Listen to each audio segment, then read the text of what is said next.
E o governo brasileiro negou a ideia de enquadrar o PCC e o Comando Vermelho como organizações terroristas. Essa sugestão foi feita pelos Estados Unidos durante um encontro entre a delegação da gestão Donald Trump, representantes do Planalto e do Ministério da Justiça.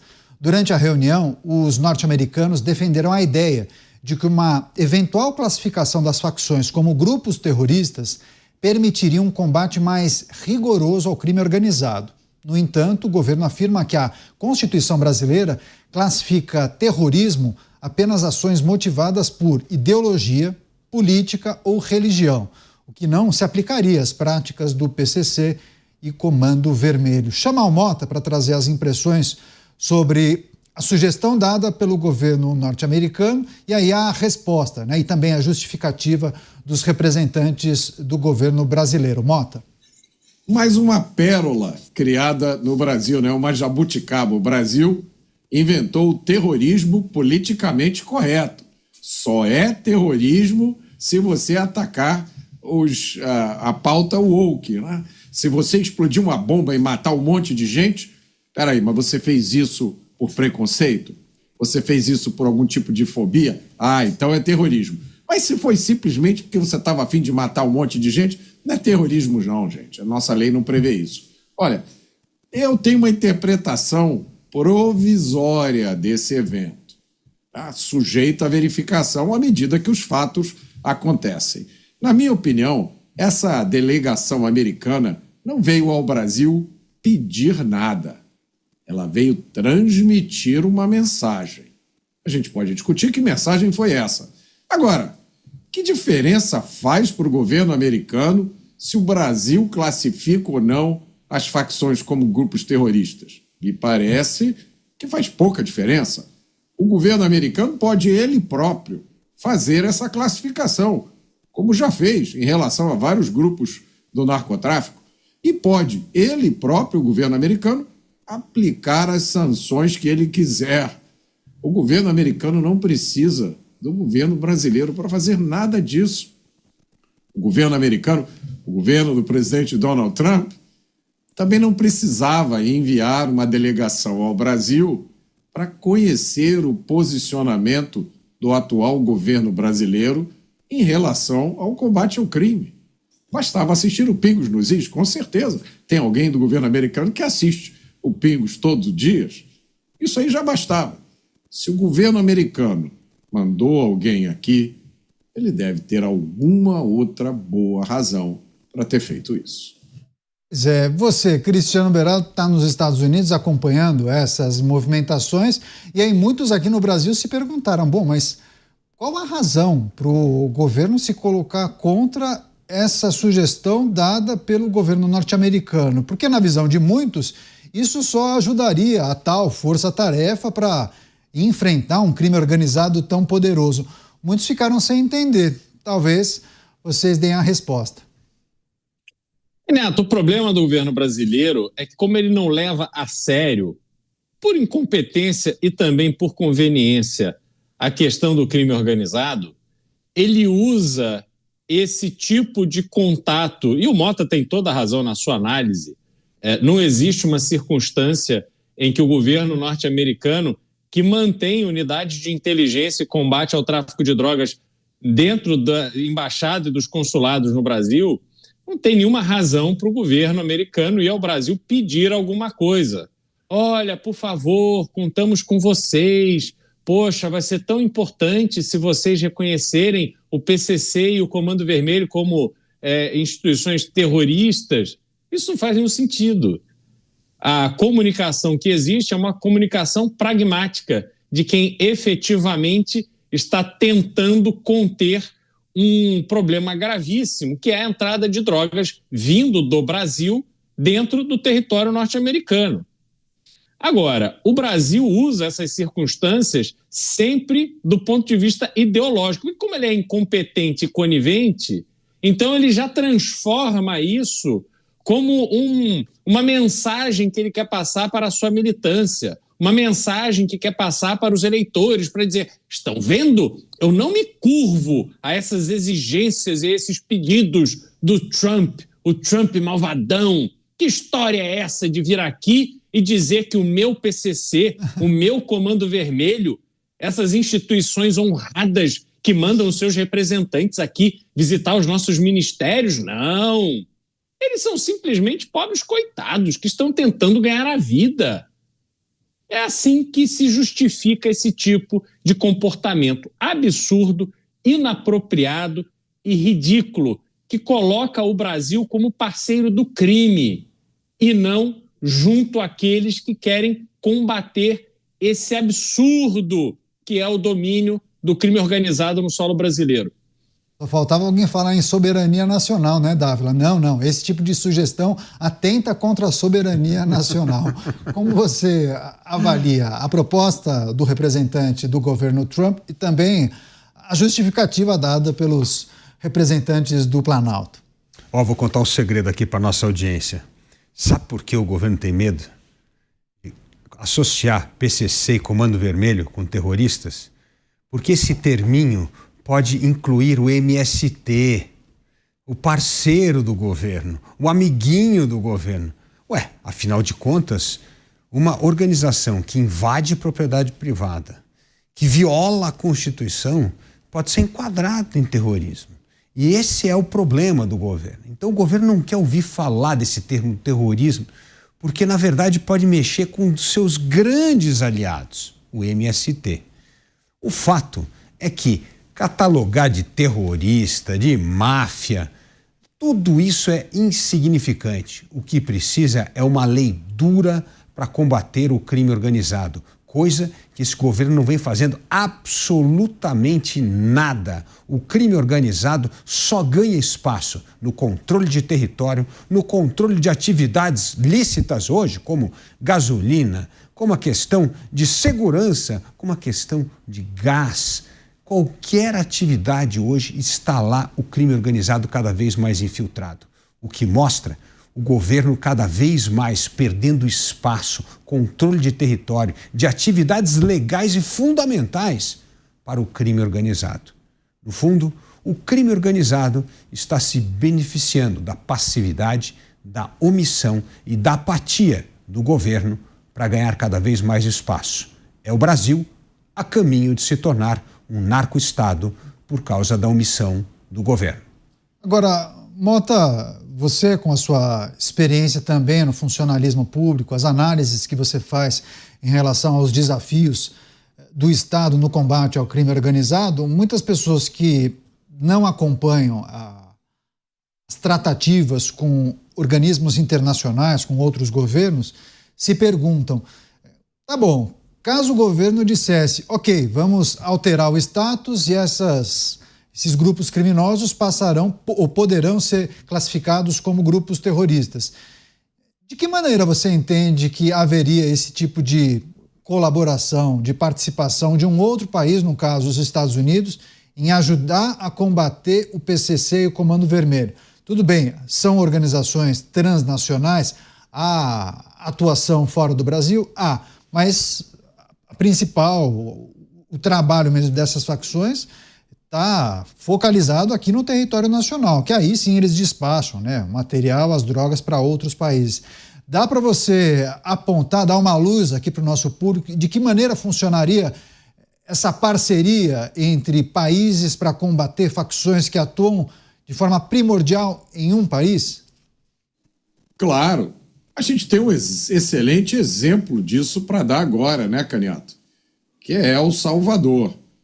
Vamos imaginar, vamos fazer um exercício aqui de imaginação positiva. Vamos imaginar que o Brasil mudou, que o Estado brasileiro agora tem a disposição férrea de combater o crime, organizado e desorganizado. Vamos acabar com essa crise de criminalidade que tira a vida de 40 mil brasileiros. Vamos acabar com essa história de todo mundo ter sido assaltado. Isso acaba hoje. Amanhã, por exemplo, o Estado brasileiro firma um acordo com os Estados Unidos, dizendo o seguinte: todo chefe de facção que for preso agora vai imediatamente ser colocado no avião e vai para o Secote, lá de El Salvador. Não vai poder ter um celular para continuar comandando seus negócios, não vai se reunir com seus advogados, receber e passar mensagens, vai ficar lá, em El Salvador. Vai ser tratado como a ameaça à democracia, ao Estado de Direito e à liberdade que eles realmente representam, ao invés de ficar entrando e saindo das cadeias, ao invés de ser condenado a 30, 40 anos de prisão e depois de 6, 7 anos sai por causa da remissão de pena, por causa da progressão de regime, ou então goza desse absurdo da saidinha. Esse é apenas um exemplo, Caniato, de colaboração que poderia acontecer. O Estado brasileiro admite que é incapaz, que é incompetente para manter esses chefes de facção e outros criminosos do mesmo tipo isolados da sociedade. E aí conta com a parceria com os Estados Unidos e El Salvador. O crime é transnacional, o combate tem que ser transnacional. Agora, nos Estados Unidos existe hoje uma urgência de combate ao crime que ainda não chegou no Estado brasileiro. O Estado brasileiro ainda trata o combate ao crime, esse crime selvagem, brutal. Nós vimos aqui nos últimos dias uma menina que morava com o pai, saiu do metrô, foi estuprada e morta em São Paulo. O garoto que levou um tiro na cabeça porque deixou o celular cair no chão. O ciclista Vitor Medrado, que foi executado com tiro. Essa brutalidade todos os dias só acontece porque o Estado brasileiro trata o combate ao crime como se fosse um debate jurídico numa aula de primeiro semestre de curso de direito. A lei penal não pode retroagir para prejudicar o réu. Então deixa continuar a saidinha, deixa continuar 5% dos bandidos não voltando para a cadeia. Então, no dia que essa vontade passar a existir, Caniato, é como disse um dos meus grandes amigos, promotor de justiça do Ministério Público. No dia em que o Estado brasileiro resolver combater o crime, em 3 meses as facções criminosas deixam de existir. Inclusive o Mota citou El Salvador, eu li uma notícia esses dias, hoje ou ontem, eu acho que o país está há 1 ano sem homicídios, hein? É uma marca muito interessante, inclusive, para a gente tratar e debater nos próximos programas. Daqui a pouco eu vou passar para o Dávila, que quando fala de El Salvador, o Dávila fica com um pezinho atrás aqui. Mas você, Cristiano Beraldo, as projeções que a gente pode e deve fazer para uma mudança estrutural quando a gente olha para combate ao crime organizado e os cases internacionais que a gente pode colocar em perspectiva. El Salvador e também alguns estados administrados por republicanos aí nos Estados Unidos, né? Pois é, mas são histórias muito diferentes, Caniato. Por quê? Nos Estados Unidos existe uma cultura, desde que o país foi formado, que o cidadão ele tem autonomia para proteger a sua propriedade. Então esse é o primeiro ponto. Segundo ponto é que não se pode comparar o nível de educação, o nível de emprego, o nível de renda, a relação entre o público e o privado, a qualidade dos serviços públicos, a qualidade das escolas públicas, tudo isso é muito superior nos Estados Unidos. E, como resultado, você tem um número muito menor de infratores, bandidos, criminosos que estão nas ruas aí cometendo crimes, assaltos, sequestros, roubos, a mão armada e tal. Isso praticamente não é uma preocupação no país como um todo.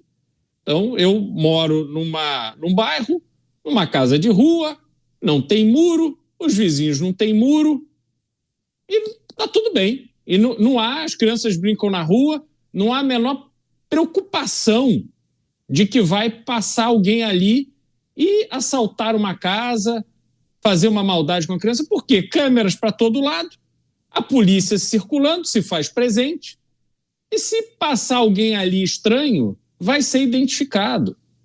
Então, essa é a realidade nos Estados Unidos. El Salvador tem a vantagem de ser um país pequeno. A autonomia que Bukele teve para tomar as medidas necessárias, inclusive com a construção do Cecote, para encarcerar e destruir todas as referências ao crime organizado que existia em El Salvador, isso funcionou para eles, mas não é a fórmula para o Brasil. Por quê? Porque os desafios do Brasil são bastante mais amplos.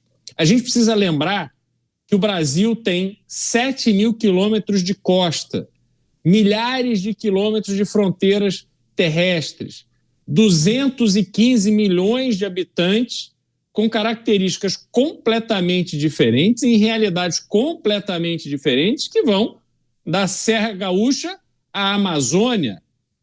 Enquanto pessoas que moram em São Paulo e circulam pouco pelo resto do Brasil estão acostumados com o trânsito infernal, que demora 2 horas para ir para o trabalho todo dia, no interior do Pará, as pessoas estão se movimentando de barcos, de balsas, às vezes demoram 2 dias para chegar numa cidade, numa localidade que tem um hospital.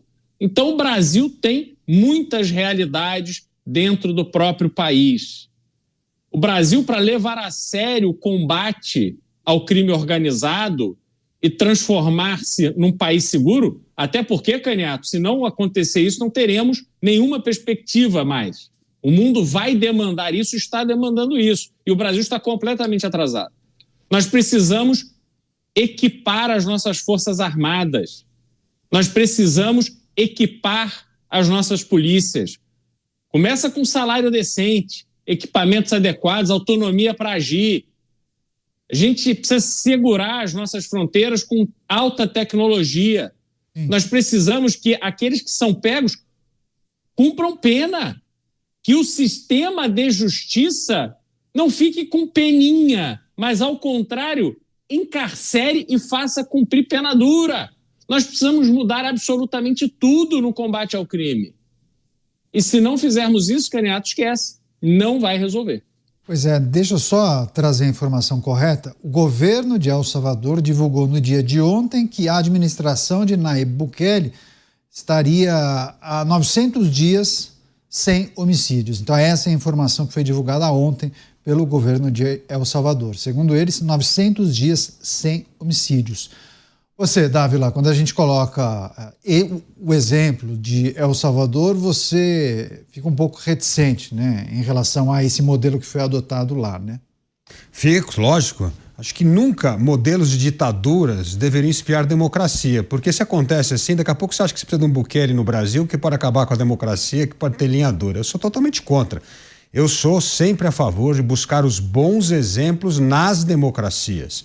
E talvez um exemplo claro que se tornou um caso mundial foi justamente Nova York. A cidade de Nova York era tomada pela máfia, pelo crime organizado, era uma cidade violenta, perigosa e se tornou uma das cidades mais seguras do mundo. Por quê? Porque tiveram 2 boas administrações republicanas. Primeiro foi quando Rodolfo Giuliani foi eleito prefeito da cidade. Era um procurador que combatia o crime organizado e a máfia tornou-se prefeito da cidade, começou a colocar ordem então, com a sua política do broken windows, né? Pequeno crime, qualquer pequeno crime de quebrar uma vidraça, a polícia já ia, prendia, averiguava. Depois foi sucedido pelo Bloomberg, outra pessoa também que tratou com a dureza necessária. E Nova York se tornou uma das cidades mais seguras do mundo. Agora já piorou de novo, porque já caiu na mão dos democratas de novo. Mas o fato é que a democracia, por meio do respeito ao Estado de Direito, das leis, de um Ministério Público duro, de uma liderança pública com vontade de combater o crime, conseguiu fazer isso e teve resultados fantásticos. Cristiano Beraldo acabou de dar um exemplo da cidade onde ele mora, mas uma cidade que não precisa ter muro em casa, não tem nada, porque é isso. Então, nós temos de olhar para os exemplos da democracia, como a democracia combateu o crime organizado, como a democracia impôs a lei. E aí, hoje, até o governador Ratinho Júnior sugeriu uma coisa muito importante, é usar o federalismo, ou seja, a descentralização da lei penal para os governadores. Deixa cada estado ter uma lei penal como é nos Estados Unidos. Isso é fundamental. Eu quero ver qual é o governador que vai ter linha mole no combate ao crime. Então, tudo isso que o governo federal reluta em fazer, dê esse poder aos governadores e você verá que serão feitos nos estados. Está aí o governador Caiado combatendo o crime, sendo um dos governadores mais bem avaliados do Brasil por causa da questão de segurança pública. Então, deixe os governadores governar. deixa os governadores ter autonomia sobre lei penal, que vai acabar com essa baderna. Então, vamos nos inspirar nos bons exemplos das democracias. É muito mais saudável e melhor do que olhar para ditaduras.